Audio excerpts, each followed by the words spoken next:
then it came time for the invasion. And so we went down to Taunton.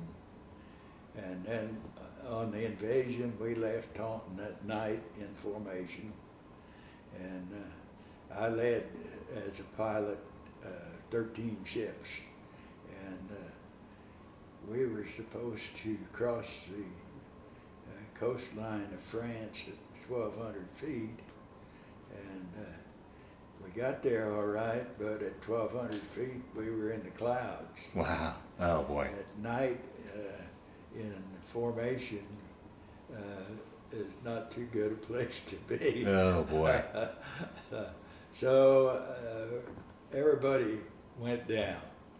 And of course, that wasn't too good for the formation, but at least we got below.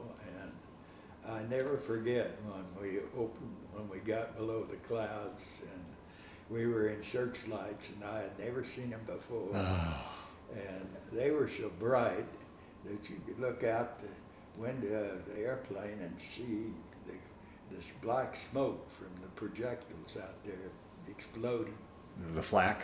And yes, and so that's pretty hard on a formation, you know. And I understand that the paratroopers were all disgusted because it didn't all end up the right place, but you know, under those circumstances, there just wasn't any way everybody could stay where they wanted to be. Right, right. So we dropped down to about 600 feet and got below the clouds there, and then we, to the best of our knowledge, went on to our designated drop zone. I can only imagine. That must have been terrifying, being shot at, and I mean, it was, what was the... Well, it made you pretty nervous. Oh.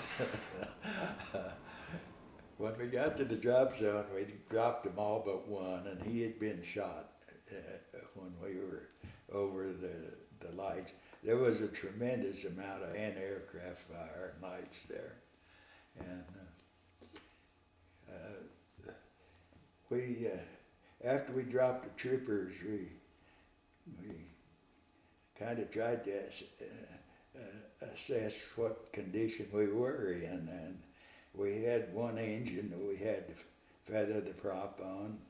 So we were flying on one engine, and the controls were not too good. And so we had a choice of heading for home or jumping out. And we decided we'd try to make it home. So wow. We did fly at about 500 feet all the way home. And of course, most of our flying was down on the deck anyway, because that was our only protection, you know. We didn't have any anti-aircraft or any turrets or weapons to right. fire against a fighter. And so we flew back at about 500 feet and got back to England and landed, and we brought it in as slow as we could, which was fortunate because we found out we had 2 flat tires. And so we ended up about 90 degrees to runway. And they did go to work on our plane and try to fix it up, and there was a hole in the rudder you could walk through. Wow. 2 flat tires, and they patched over 400 holes from